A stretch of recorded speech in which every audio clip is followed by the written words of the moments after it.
सकाळ सकाळी माझा अपघात झाला, पण आंघोळ करणं गरजेचं होतं कारण मला एका मोहिमेवर जायचं होतं. माझ्यावरती उडणारे विरोधात अपोजिट डझन.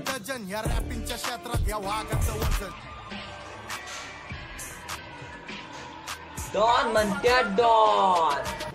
या ट्रकने आमचा रस्ता अडवण्याचा प्रयत्न केला, पण आम्ही या ट्रकच्या खालून निघालो आम्ही आमची मोहीम फते करायला. 10वी आणि 12वीचे सैनिक त्यांची मोहीम फते करून घरी परतीला निघाले होते, पण पेपरांचे घाव त्यांच्या तोंडावर स्पष्ट दिसत होते. माझ्या मागच्या आणि पुढच्या सैनिकाला माझी गरज होती, म्हणून मी त्यांच्यासाठी चीट नावाचं ब्रह्मास्त्र घेऊन पोहोचलो. पण ते ब्रह्मास्त्र दुसऱ्या युद्धाचे असल्यामुळे मी आणि माझे सैनिक त्या युद्धात पराभूत झाले, पण आमचा सेनापती अजून लढत होता. मोहीम फते करून जाताना आम्हाला रस्त्यात एक फिरंगी भेटला, जो रशियामध्ये 6000 रोजाने काम करायचा, पण त्या कामात खूप मेहनत होती, जे की दिसतच आहे. मला लिफ्ट द्या ना.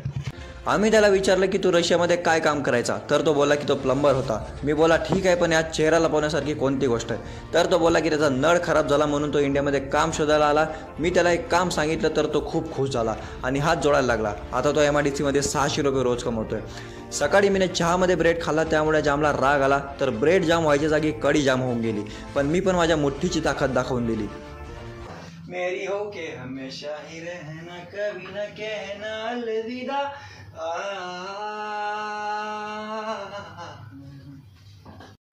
माझा मेंदू वाढवण्यासाठी मीने the power of subconscious mind हे पुस्तक वाचलं. पुस्तकात लिहिलं होतं की आपल्या मेंदूला जास्त स्ट्रेस द्यायचा नाही, तर मी आपल्या मेंदूला जास्त स्ट्रेस न द्यायचा गपचूप झोपून गेलो. मी या पुस्तकाला फॉलो करतो, तुम्ही मला फॉलो करा, म्हणजे दोघांचा मेंदू लवकर वाढेल.